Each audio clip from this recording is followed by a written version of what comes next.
I'm going to start the interview now.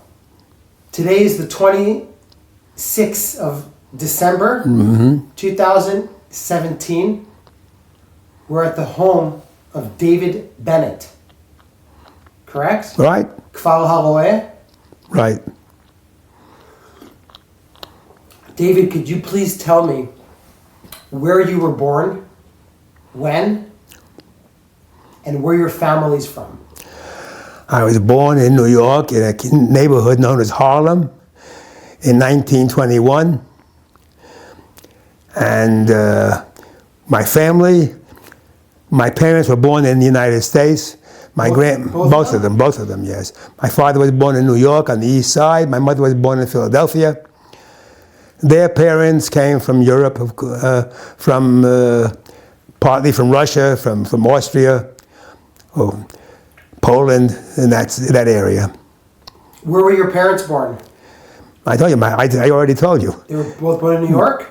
My father was born in New York, my mother in Philadelphia. Your mother in Philadelphia. And you were born where in New York? In Harlem? In Harlem. At that time was a Jewish neighborhood. Which part of Harlem? What? Which part of Harlem? 114th Street, I think near Lenox Avenue. Lenox, yeah. Is there? Yeah, I think it sounds right. So that's kind of near Columbia University. It's around with there. Yeah. And what kind of household are you raised in? What? What kind of household? What kind of a household? Yeah, is it like Orthodox, Orthodox, Hasidic? No, well, my father came from an irreligious family. My mother came from a religious family. Both of them? What? No, so my father came from a not religious family. My mother came from a religious family. But my mother saw to it that when I was 6 years old, I was sent to a Talmud Torah to learn Hebrew and so on. And that's it. What else you want to know?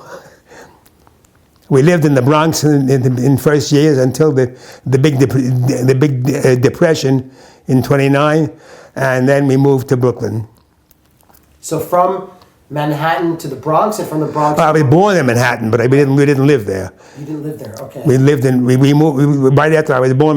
My parents were moved to the Bronx. Where in the Bronx? Do you remember? Well, they started on the East Bronx, and then later on we were on the west side of the Bronx, 170th Street. Near University Avenue. Near University Avenue, of course. And do you have any siblings? Are you an only child? No, I have a sister, a younger sister. Okay. What was your father's profession? My father, it's a good question because he changed professions very, very often. At the time I was born, he bought a car and became a taxi driver. And even though he didn't continue with that all his life, because in 1920, actually what happened was he bought a car. He and his brother took 12 hours each, and then they bought a second car and a third car and a fourth car. They had a small fleet of 10 cars or 11 cars, and then came 1929, and then they had 9 cars, then 8 cars, and 7 cars. They sold the cars one by one as the business went down, until they had 1 car left. My uncle took it, and my father moved to Brooklyn. And there he went into a different field completely. What kind of field did he go into? He worked in setting up curtains and drapes, how to make the rods for them to hold them, and also how to hang them up, and so on. And then he changed from that, and my uncle had a store where he sold furniture and all kinds of things. And my father began to buy art goods. I mean, things for homes, and my uncle sold them. And then he ended up, became an expert in that field, and he was recognized as an appraiser for all kinds of all kinds of art and ceramics and things and so on. And that he kept on until the end, actually. So you grew up at the age of 6. You start going to yeshiva, No, I didn't go to yeshiva at all. I went to public schools. but in the house it was strict Judaism. The house was, I say, mixed. My father worked on Shabbos, for example. My mother was brought up in a good Jewish home. I knew at a very young age, my mother lit the candles, I had to say good Shabbos. And after that, you pick out the newspapers from the floor which she had just washed, and they already dried. And so, I mean, it was a Jewish home, but it was not a religious home. What's your first memory about your Jewish identity? Is it Well, I knew I was Jewish. Sure. And when I was 6 years old, I started elementary school. And the first semester, my mother didn't send me anywhere else. But the second semester, I started going to Talmud Torah. And I learned. Explain to me what that is. What? Explain to me what that is, please. What's that? Explain to me what that is. Talmud Torah. Oh, Talmud Torah. It's a school for after school. I come home from school at 3 o'clock. At 4 o'clock, I go to learn Hebrew and religion and so on and so forth. Did you enjoy it? Huh? Did you enjoy it, or did you look at it as? Well, I did it. I don't know if I enjoyed it or not. I did it. And So she pushed that you would have a Jewish education, yeah. and your father was like, whatever. And Well, he didn't object. yeah, but he No. was. For him, it wasn't like a. Well, no, he also he missed out because his father was anti everything. And for example, when he became 13 years old, my great grandfather, who you see his picture on the wall in the other room, a good Jewish with the yarmulke on, and he wanted to make a bar mitzvah. My grandfather refused. Said, "No, I don't believe in it." So my father never had a bar mitzvah, but he was interested, and he liked to know things. Not to follow them, but to know them. Sure, to have knowledge. Yeah. To have the knowledge. He had a Jewish feeling about himself. So you grew up in New York during the Great Depression. But, right. grew up in New York. Yeah. During the Great Depression. Right. Did you belong to any youth movements when you were a young child? Not when I was very young. No. Actually, I joined the Zionist movement in what's today known as Bnei Akiva. When I was already 17 or something like that, or 16. How did you get involved with Bnei Akiva? Well, first of all, my mother sent me to in Brooklyn to a Talmud Torah, where the teacher was very effective, and I became gradually religious, I suppose. And from the religious end of it, I got to the Zionist end of it, and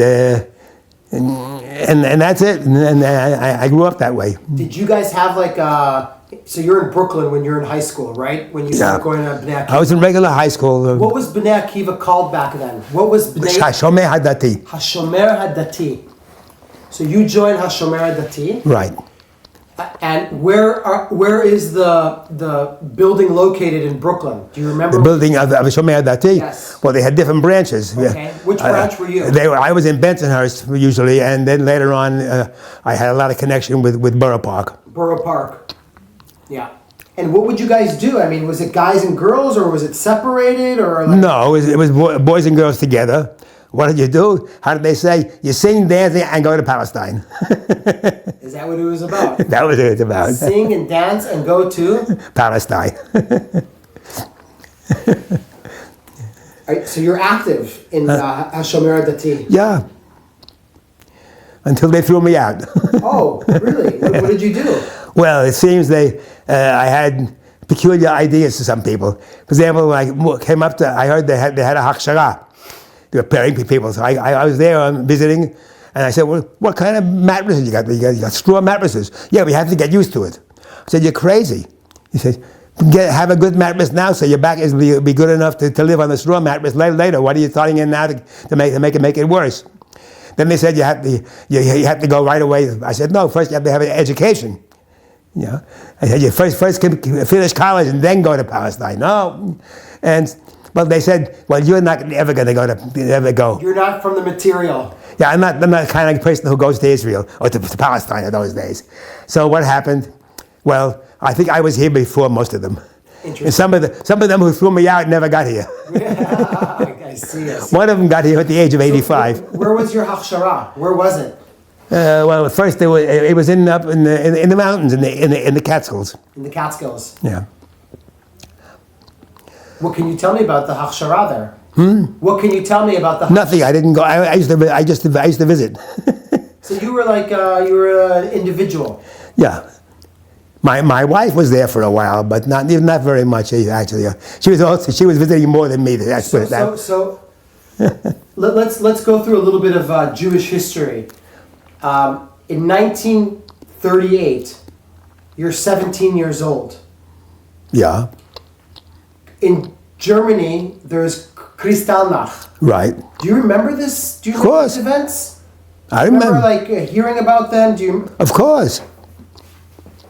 You heard about it, but you didn't. It wasn't considered very as bad as it was. I mean, we didn't know, but we heard about it. We used to boycott Nazi Germany, and so on, and that's about it. Was there anything done in the Bnei Akiva, in the Nora Dati? Not directly, no, not really. It was not the movements were not looking at that side of it. Okay. And then actually when World War II breaks out in September of 1939. Well, that didn't affect us until the end of 41. Of course, I'll get to that. I'll get to that in a second. But it's still, the Jews in America know that the Jews in Europe are kind of not really. Well, the Jews in Europe were what? They're not. Their condition is not very well. No, we knew that it was not good, but we didn't know how bad it was. Exactly. Now, when the United States, now let's put it this way: when you finish high school, which year do you graduate? 1939. Something like that. 38, 39. 39. 39. Hold on. I finished elementary school in 31. I finished high school in 35. No. No, it's wrong. You were born in 1921. Let's go backwards from the end of. I finished college in 41. You finished college in 41. So go back 4 years. 37. That's it, 37. Where do you go to college? Brooklyn College. Nice. What do you major in? What? Mathematics. Mathematics. Just for the record, Brooklyn College where is it located in Brooklyn? Near Avenue H and Ocean Avenue. Okay. Between Ocean and Nystrand, and north of Ocean Avenue. And while you're in school, while you're in college, are you active in Bnei Akiva? Yes.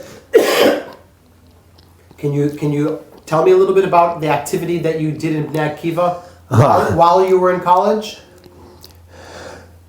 The usual thing of the meetings and the talks and the sichot and dancing and singing.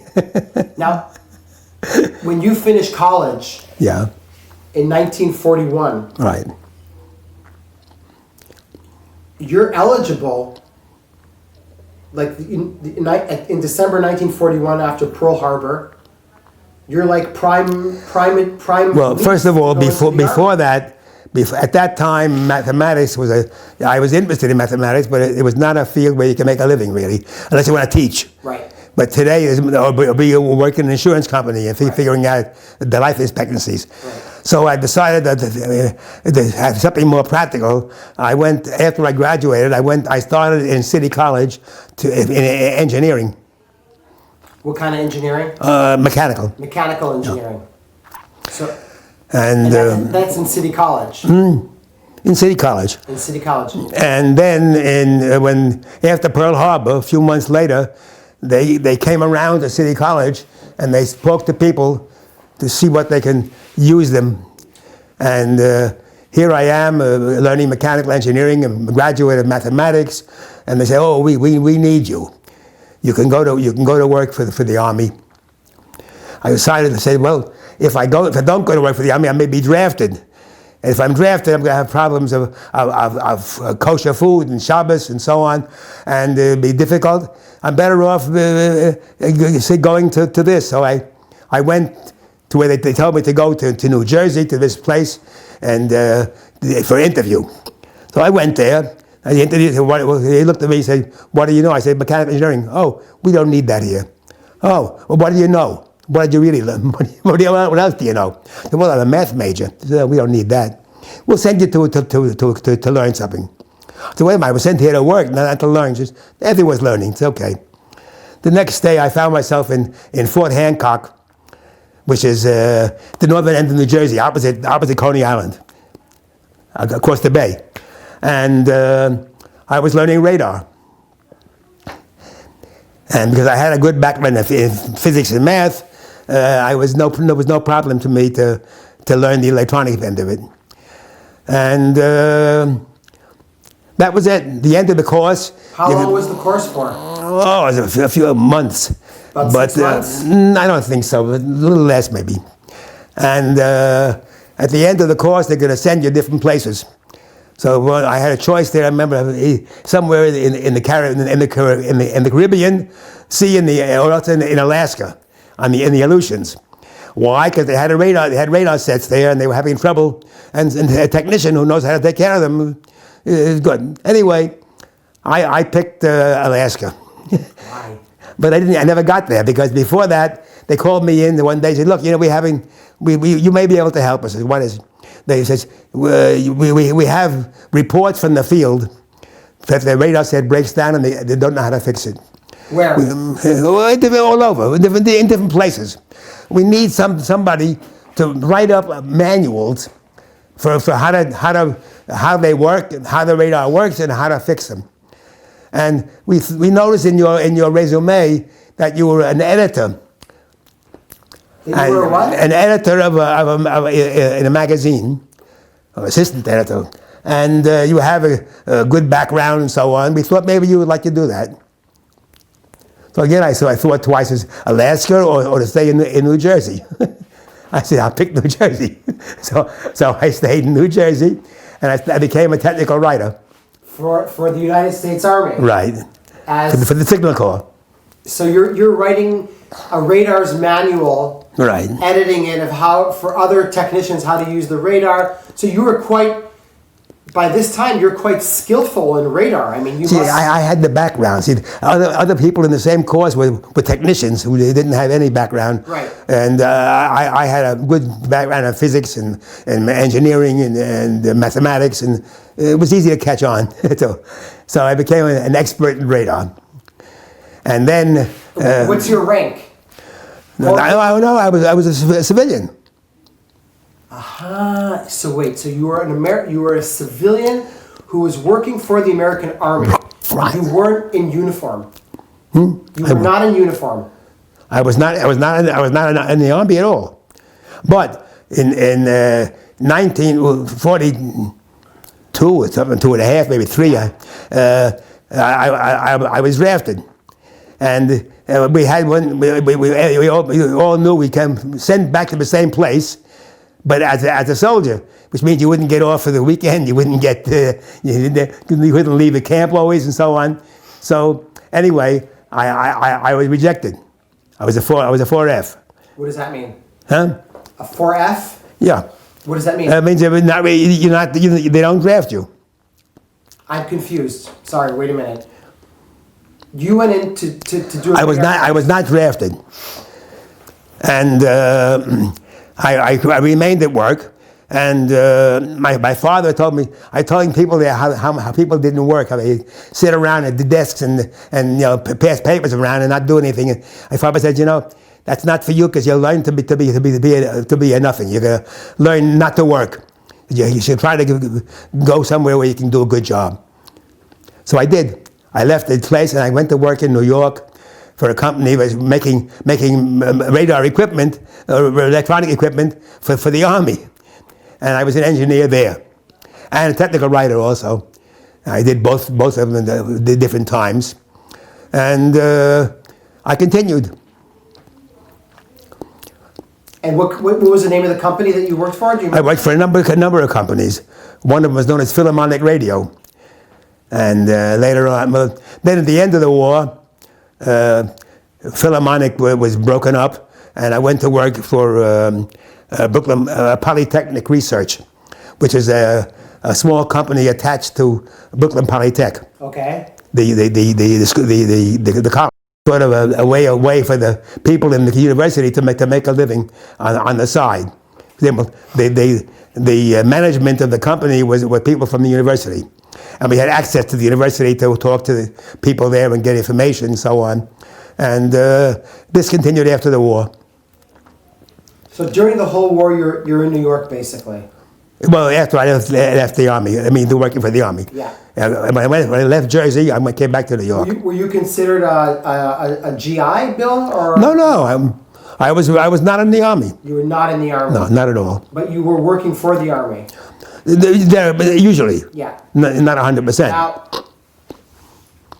Now that we talked about your background as a radar technician and writing manuals, so the whole time that you during the war that you're in New York and New Jersey, what about you personally and your connection with Palestine and Bnei Akiva? Well, I got married. Okay. And when did you get married? In 45. In 45. And we were planning on going to Palestine at that time. Your wife had no problem with that? No. We were both from Bnei Akiva. And on that, her father was born in Jerusalem. So he was also wanted to go back. And well, what happened was this. At work, one day at work, I get at Brooklyn Polytech, I get a telephone call. Yes, who is it? This is Irving Mega. He's a fellow who I worked with, an engineer who worked with me, an engineer at Philharmonic. And he says, I want to talk to you. He says, well, okay, when do you want to talk to me? He says, now. What do you mean now? He says, I'm downstairs in front of the building. Because you can come down and talk to me. He says, okay, I'll come right down. I come down. He tells me, I remember that you're Jewish because you didn't work on Shabbos.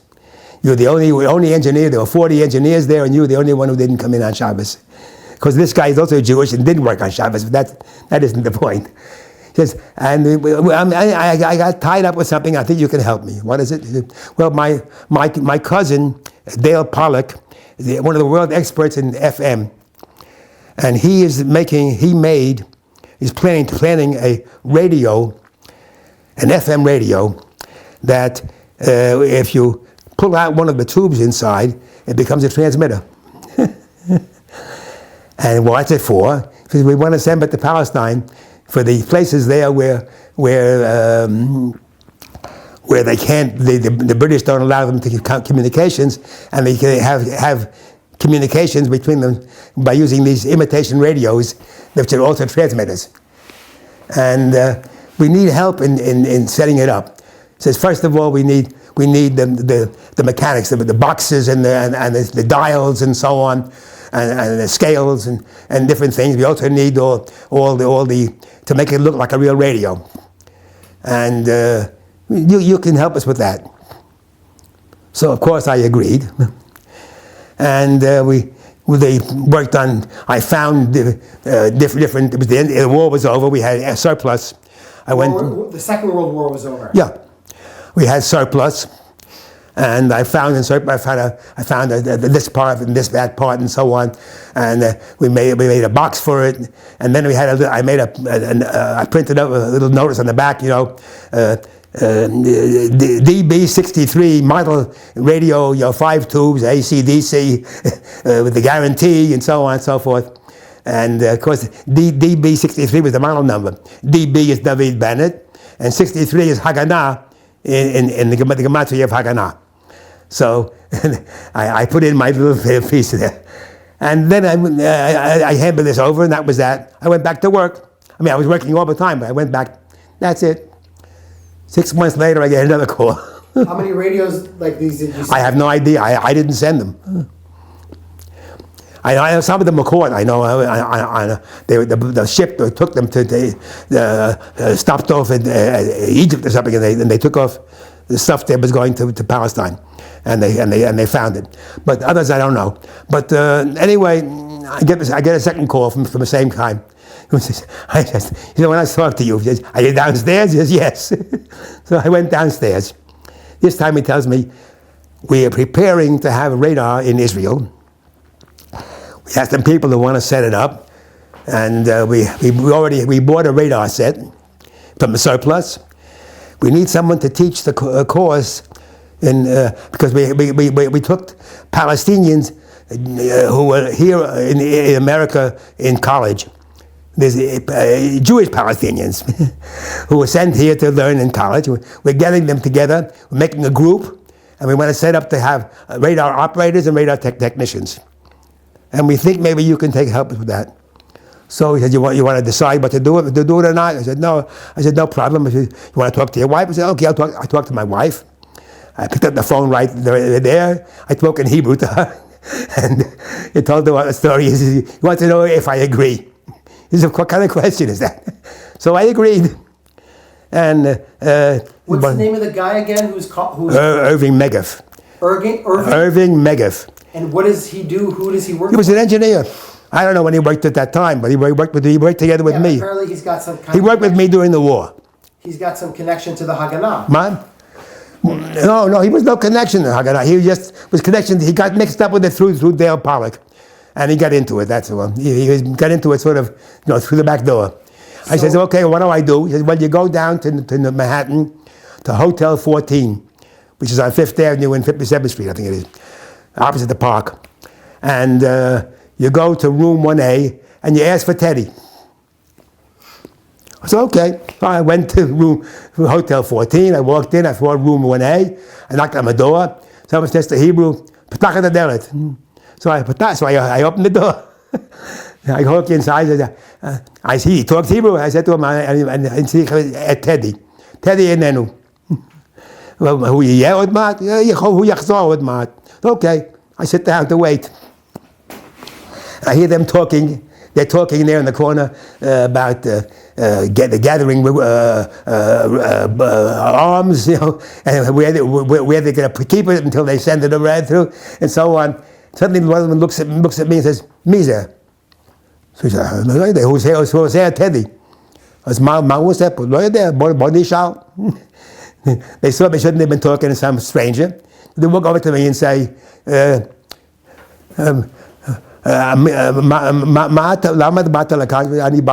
Teddy. He says, בשביל מה?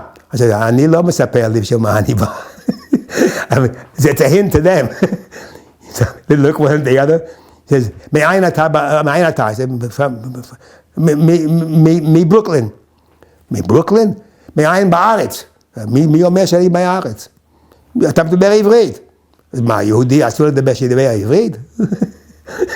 So they looked to one another, they went back in the corner, and they didn't talk anymore about arms.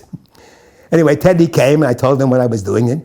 Okay, he says, we're setting it up in a general... Teddy Kollek. At that time, he was in charge of all the illegal things in America. Exactly, but I think the office was on 14th Street. No, it's Hotel 14. It wasn't on 14th Street? No, it's on 57th Street. It's on 57th Street. That's where he ran everything out of. He ran everything from there. That was like his main office. He had his office. He had a room upstairs, but he didn't use it very much. He slept. He worked the day and night in those days. You meet Teddy Kollek. You meet Teddy Kollek. I met Teddy Kollek. Yes. Tell me about your meeting with him. What did you guys talk about? I talked about setting up the. Tell me about it. Well, I told you already. He said we want to set it up. We want to send up this course in the General Zionist Hachshara, which is up near Poughkeepsie, upstate in New York, and that's it. So I went there. And they had this. This is, of course, all voluntarily. Yeah. This is all. Well, I had to leave my job. You had to leave your job? Yeah, full time. I took a leave of absence, sort of, Okay. So you're setting up in the Catskills? No. It's up in upstate New York, up the Hudson. Okay. The General Zionist there had a Hachshara place, and I got there. The group there of some 15 or so, 20 people of the Israelis, pardon me, the Palestinians, who was for the course. And that's it. They said, okay. So I said, tomorrow. There was another fellow there who was sent as my assistant. I took a look at what was at the radar set there and so on. I told them, okay, tomorrow morning we have the first lecture on on radar. 9 o'clock tomorrow morning, or whatever it was, that's it. So 9 o'clock the next morning, I walk in, there's a group there, Palestinians, and I opened the course in Hebrew. They looked at me, they didn't expect that. Your Hebrew was quite fluent. Huh? Your Hebrew was fluent. Well, I took 2 years of Hebrew in high school, okay. And another year in college, and I also had the years of learning. Now, what year are we talking about right now when you do the radar course? It's with the beginning of 48. Beginning of 48. Yeah. So the UN had already partitioned Palestine. No, not yet. The UN. Oh, the UN had already. Yeah, already partitioned it was after. Yeah. And you're giving a course on radar. Right. To Palestinian Israelis upstate New York. Right. And how long? Well, the course was a few months, and in the beginning of April or something, the middle of April, the end of April, I don't know. The course was finished. We decided we want to get to Israel because they were talking about May 15th. They were going to set up a state. So we said, well, we want to go. We want to be there when they. So we arranged to have them to have the course. I had to get a passport. It was also a problem. In those days, to get a passport, you didn't have a passport. But if you had to go to some place in Europe or something, if you had to go overseas, you requested a passport. So I asked the government for a passport to visit my grandmother in Belgium. And I had a letter from my grandmother in Belgium saying that she wanted to see me. She's getting old and so on. She can't travel anymore. Can I come to see her? So I got a passport. Then I sent the passport to the British Embassy. I want to get a visa to visit Palestine, to visit my grandmother in Jerusalem. Incidentally, I also had two grandmothers in America. Well, one was living and one was dead. But they actually was my wife's grandmother, who had sent a letter saying pretty much that she'd like to see her granddaughter, and we used that as a letter. And then at the end of April sometime, I get a notice from the British Embassy. We're not going to give you a visa because we'll be leaving there on May 15th, and you can get a visa from the new government. I don't know if they decided that because of what they said, or because they noticed my mikzoah, my profession was in the passport was written electronic engineer, and maybe they figured electronics engineer was maybe it's going to help the Jews. Whatever it was, the boat left with my course, with my crew, with my students, but I didn't go. I told them, don't worry, I'll be there right after May 15th. We'll arrange something and I'll go. I got back and Teddy Carr said, we need somebody to... You got back to where? I got back, I stayed in New York. And Teddy Carr said, we need people to buy radar sets and so on. Maybe you can do that. So I did it. And I set up a company, buying surplus, electronics, and I traveled around America buying up surplus radar sets and other things. Other things? What other things? Oh, whatever happens looks like I can use it. Like what? Everything from radio to the what do you call the bariach on the cannons on the tanks. They sold them as surplus in Europe, but they took out the where you put the shell. And I saw them. They were in a place where I went to in a shipyard. They were also taking apart tanks, and they had the barichim. I tried to buy those, and so on, all kinds of things. I even got to notice something. There's the radar sets on a little a corvette of some sort, or some small ship. Maybe I could want to buy it. So I went down there and They were took out in a rowboat to the ship was parked out off the coast there.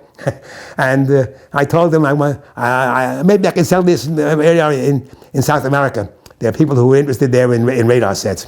So I told them. Anyway, coming back, the fellow who took me out there said, he says, I know someone else who wants to need radar sets. There's a place in New York, you listen to this place, you go there and you ask for Oscar. And who was it? He didn't know, but I knew. It was the Haganah. So anyway, I bought the different stuff. How long did you travel around the States buying radars for? Until the middle of 49. No, until just after Pesach 49. When the War of Independence ended? Huh? Yeah. Well, it wasn't ended. But it was there. It had a half maybe, I don't know. They stopped for a while at least. Anyway, what happened was that the various shipments that go out, we had all different ways of sending them. Some were sent from New York Harbor through deals made with the longshoremen, because the longshoremen's union was run by the mafia. And with the mafia, we had ways of getting connections. You guys had connections with the mafia? Huh? Not me personally, No, but the Haganah. they had connections with the mafia. What kind of connections? They paid a little money here and there, and the longshoremen didn't see when they put stuff on the ships going to South America. It really went to Israel. And also another thing that they used was they would take stuff out from off the Jersey coast out into beyond the legal limits of the United States, and a ship leaving for South America would stop there, and they'd unload and pass it on to the ship. And of course, the ship went to Israel and not to South America. One of those shipments, was some of the radar sets I had, and I took part in that a little bit. I took part in the packing of the radar sets, and on the same shipment they had some planes, airplanes. The last American propeller fighter plane. The Mustangs? Huh? Mustangs. Yeah, that's it, the Mustang. Well, the Mustang was British, no? No, You're right. British were, Germans had the Messerschmitts. Yeah, the British. Mustangs were the Americans, and the Spitfires. Spitfire. It was the Mustangs. It was a Mustang. A Mustang, yeah. A P-51 or something? I can't remember. It was a Mustang, yeah. Yeah. Anyway, they were there also. They took off the wings and they closed them up in cases. And it was marked, what I call the tire company, Firestone tires. Firestone. Yeah, in fact, I still had a pair of pants, khaki pants with green paint, which was for the Firestone, for spraying on the Firestone. Anyway, then they said, the trouble was, if a shipment is caught, if the Americans catch a shipment, they can't just take it, confiscate it. They have to say, we have a case. They go to a court. They get an order from the court to confiscate the equipment. Suppose the person owning the equipment, they can't get to him. They can't prove it's anything. So he said, we want to have the printment in a real person's name. Now you're almost finished. You're going to Israel pretty soon. He says, we want to put it in your name. I said, fine. So they put it in my name, and of course the shipment was caught. They get onto they go out with some kind of a barge with these big boxes. They go out into the Yam, and they get a few miles out. Along comes a Coast Guard cutter, and on it's an FBI man and a Coast Guard man and so on. And hello, what's this? He said, oh, we're taking this stuff. There was one person on there who was one of us. There were other Bagoyim. And he says, they told him, we're taking this to New York. He said, what do you mean you're taking it to New York? Why don't you use the road? He said, the fellow who owns the stuff, he told us he doesn't want to go on the road. Why not? He says the Holland Tunnel is underground. He's afraid it's dangerous. So let him go on the George Washington Bridge. He says it's too high. He doesn't want to. He's crazy. I don't know. We're doing what he says. Okay, we're taking it to New York. Says, tell me, who's this guy? Someone named David Bannett. Oh, really? Anyway, they got to Brooklyn, and they see an empty what do you call it, pier. They, of course, the fellow, our man on that ship, on that barge, gets on the phone. 10 minutes later, I get a telephone call at home. David, get your passport and be at the Idle Around Airport tomorrow morning. It's 8 o'clock. Which airport? The Idle Around, now JFK. So they told you that you got to get out of the States. Yeah, of course. They don't want to talk to me. They talk to me. They'll have. What will I answer? You know. So Do you have any children at the time? Yes, I had two kids already. So you went to the. And my wife had instructions what to say if they come to her. So you went alone to the airport. So the next morning I was at the airport. Flying where? Huh? Going where? Going to Paris. Paris. I get to the airport. There's a fellow there. Teddy Collins' assistant. I just thought of his name slipped out of my head at the moment. No, it doesn't matter. Anyway, he says to me, David, you get to Paris. Says you go to Avenue Kléber, 63. Avenue Kléber, 69. I don't know, maybe, I'm not so sure. And in case you get stuck, and the telephone number is Kléber 3203. And you ask for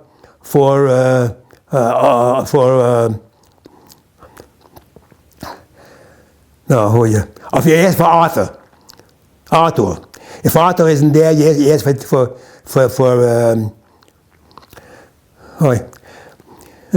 Basically, you got to leave the States. Right. I had to leave the shipment that was under your I said, name. tell me, what will I do? I said, what will I tell them when I come there? I have a letter for you. I have a letter for you to give them. So he gives me a letter. A thick letter. I put it in my pocket. That's it. So I get to Paris. I ask for I knew a little bit of French also from high school and college. so I managed to get to Avenue Kléber. I knock on the door, and again, they answer in Hebrew. So I walked in. I say, "Ani at Arthur Enenu Tov Tenli at not Debbie. What's his name? I don't know. I'll think of it later. Doesn't matter. I come in there, and I tell him. I said, "Ani nishlachtim." You know, I was sent from America, and because I had some trouble there, and they told me to come here. He says, "It's very fine, but how do I know who you are?" He says, "Oh, I have a letter." I give him the letter. He opens the letter and takes out a big pile of French francs. No letter, no nothing. French francs. Cash. If they told me it was money, and you're not allowed to bring francs from into Paris, into France, so I would have been frightened. So they didn't want me to be frightened. They told me it's a letter. I said, he said, I thank you very much for the money, but how do I know? He said, I don't know. I'm sending a cable to America. He sent the cable. He says, what do you call it? What do you call somebody who has no function? An unnecessary person. He arrived, Mala Sodbo. He says, Hachzekbo. They sent him back. So they took care of me for a while. How long were you there for? I was there for 2 months or something, and then my wife came to Paris, and she was there another month, and then I got the okay to go to leave. Wait, so what were you doing in Paris for 3 months? Well, I wandered around the streets for a while. Then I bought a bicycle, and then I bought a motor to mount on the bicycle, and then I drove down to one of the Aliyat Hanoah camps, where they had kids there from North Africa and from Hungary. The ones they took out of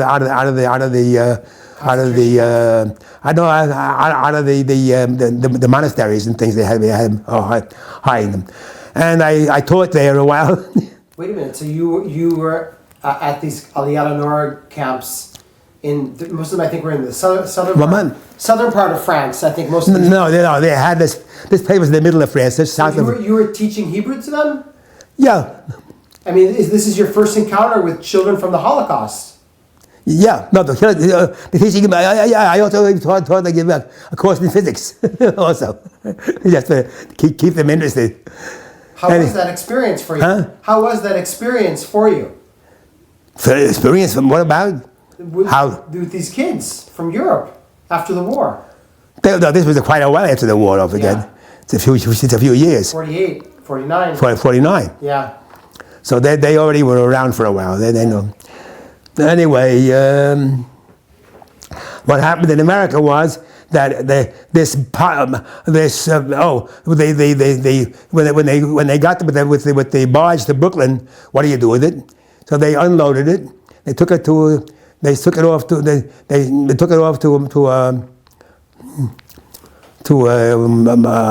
Machsan.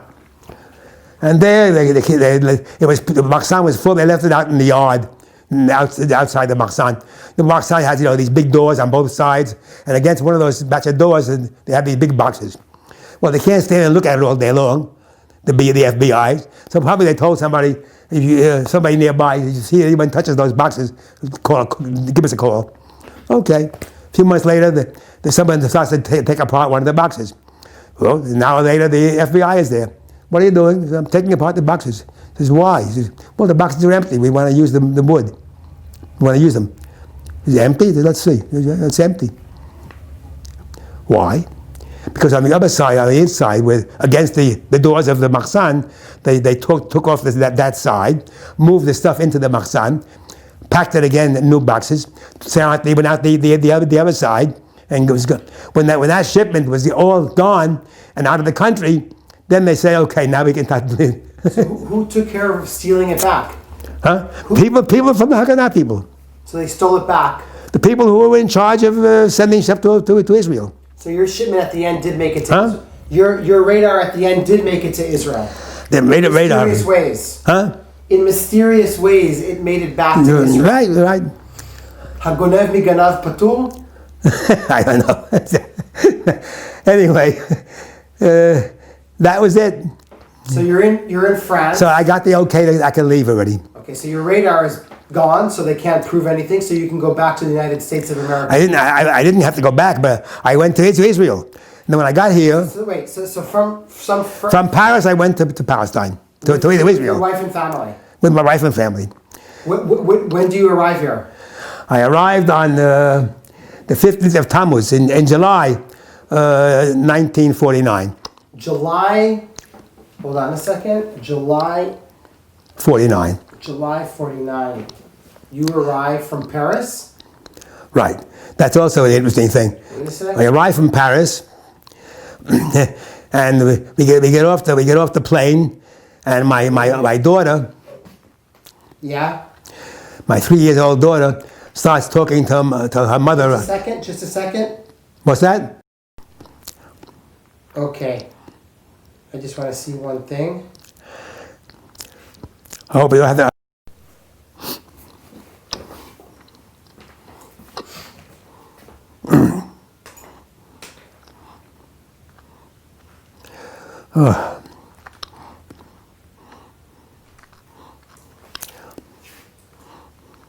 Let me hear you say something. Hello. I'm here. More? I'm still here. More? Okay.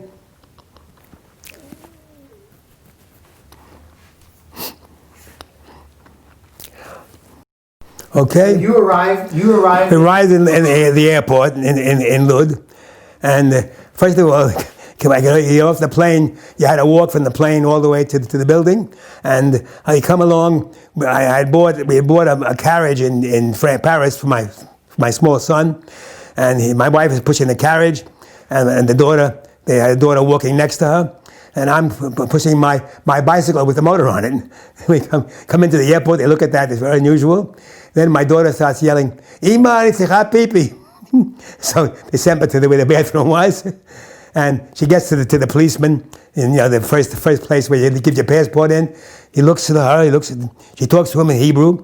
She looks and she says Ola Hadasha in her visa from got in Paris. And okay, he puts the paper. Then he comes to me. I give him my passport. He looks. He says, "Tourist." Oh yeah, I have another thing. When I left Paris, they gave me they made me into a courier for the Masada Hachutz. And I had a big package of the stuff for the Masada Hachutz. And I had to find some, I started looking for somebody to hand this over. Yeah? So they looked and he said, what's this? The fellow's a Makuria. He handed over the package. He speaks Hebrew. His wife's in Olah Chadashah. His kids spoke Hebrew. And he's a tourist. So I said, well, that's how it is. So they put me through, but they remembered me. Anyway. What was the package? Huh? What was the package? I don't know. Okay. It was not for me. Yeah. So anyway, I became into the country. I went to see the radar, the situation. And a few months later, in end of October, it was the end of October, they decided to send me back to America to buy more radar.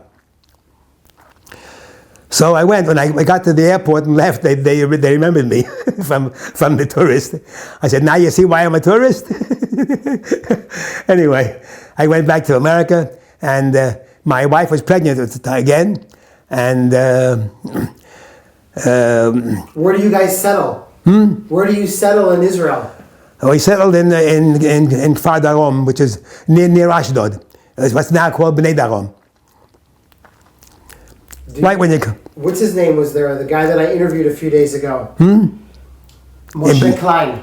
Moshe Klein.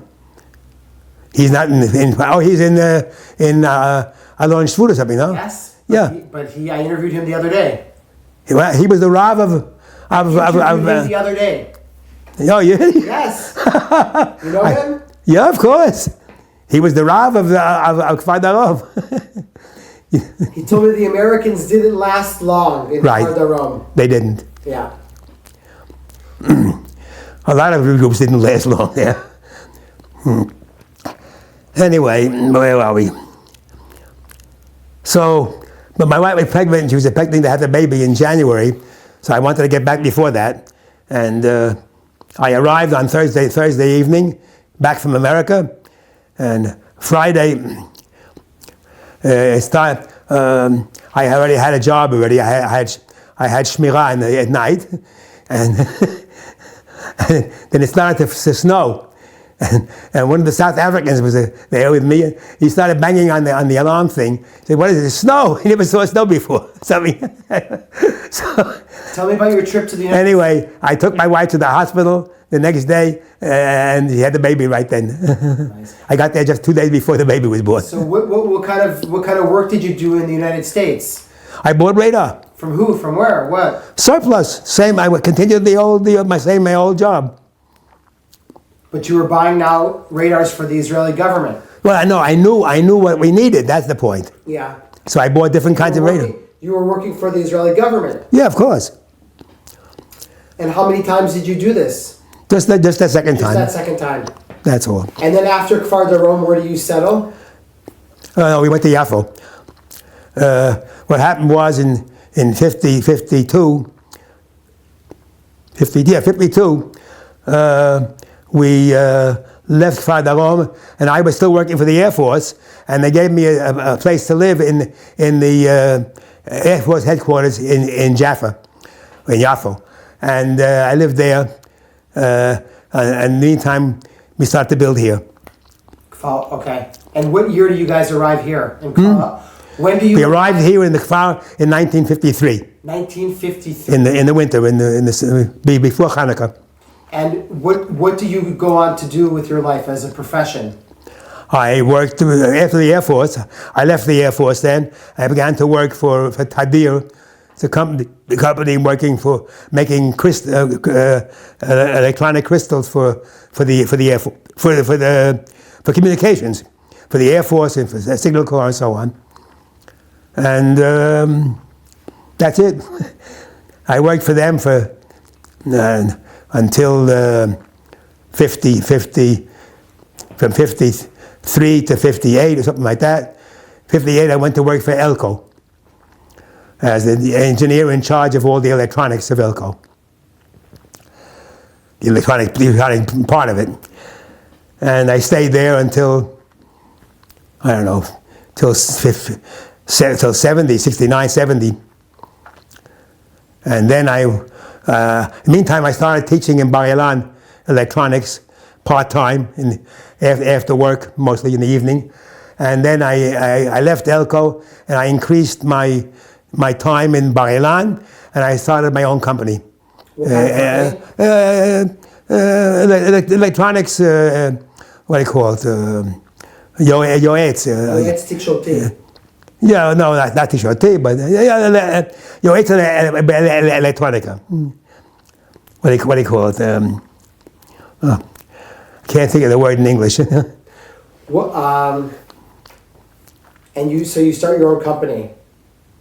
What was the name of your company? Avida. Avida. Aleph Bet Yud Dalet Ayin. Avida. It stands for the names of my kids and my wife and so on, and myself. I'm a Dalet. Elisheva, Batya, Yigal, David, and Ezra. And Esther's my wife, she's also Aleph. Absolutely. Wow, so that's a very interesting story about the radar. About you're working with the Haganah. And that's the story. Yeah, that's the story. Teddy Kollek. What kind of guy was Teddy Kollek? Very nice guy. I have a. Wait. You have a microphone. You have a microphone here. I got it. Okay.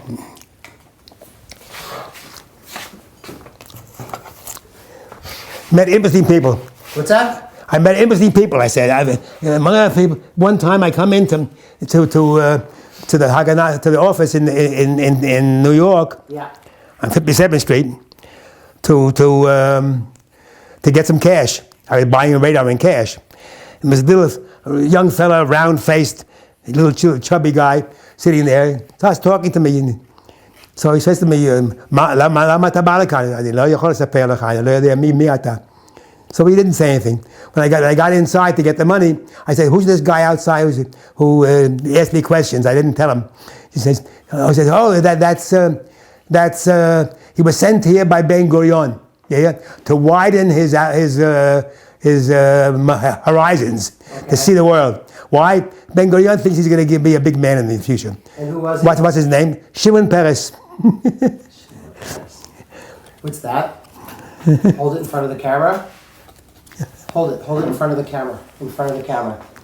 So that I can see it. Okay, no. Just hold it back there. Hold it. Hold on. Just keep it like that for a second. Let me focus. Tell me what that is. Yeah, okay, got it? Yeah, tell me what it is. All right?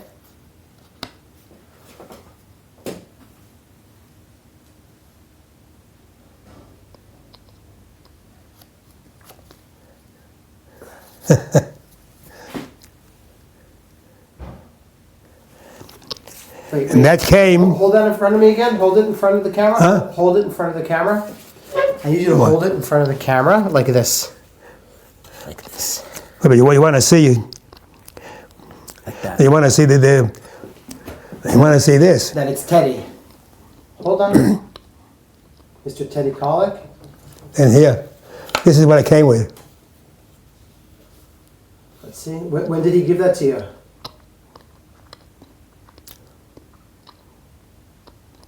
When did he give that to you? When did he give that to you? What? When did he give that to you? I didn't hear you. When did he give that to you? I didn't hear you again. When did he give this to you? When I left America, or maybe in 40 when you had to go to the airport? No, I couldn't. I don't remember him. I don't even remember. It's interesting. He said it was written in English. I don't know why.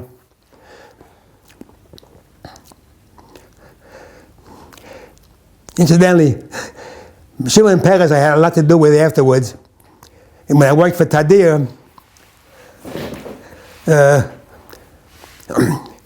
and also with the stuff I bought in America on the second trip, the what do you call it? Gafat Tiyud or something of Misara Bitachon, the fellow in charge of it was an old Palmach man, and he didn't do anything but make conversation. But his assistant was Shimon Peres. I had a lot to do with him and Peres. Last time I saw Shimon Peres was in Rome. I walked into the El Al office there, and he was standing there. I said, "Shalom, Shimon." He looks at me and says, "Shalom." He walked off. No מעניין אותו. Teddy Kollek, for example, I was standing in Yerushalayim with somebody named Moshe Goldberg, another person from the Air Force. I walked along, and we was outside the building of the Misrad Rosh HaMemshala. And I said to him, he says, Teddy Kollek's upstairs. He's in charge of this department. He said, "Yeah." We said, "Maybe we go to see him." I said, "Nah, come on." Suddenly, the window upstairs, the window's open. Someone yells down, "Moshe, David!" It's Teddy Kollek. Botamala. He's a friendly guy. Anyway, he's a very nice fellow, he was. That's it. Then he became the mayor of Jerusalem. So what else? What else you want to know? What else you want to tell me? I don't know.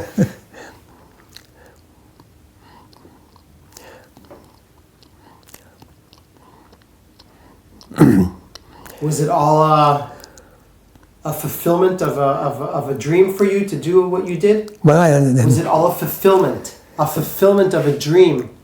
Oh, a fulfillment of a dream? Well, I don't know. You call it a dream? You asked me, well, how come you came to Israel at all? How come you got in? I said, look, I'm an American for 200 years?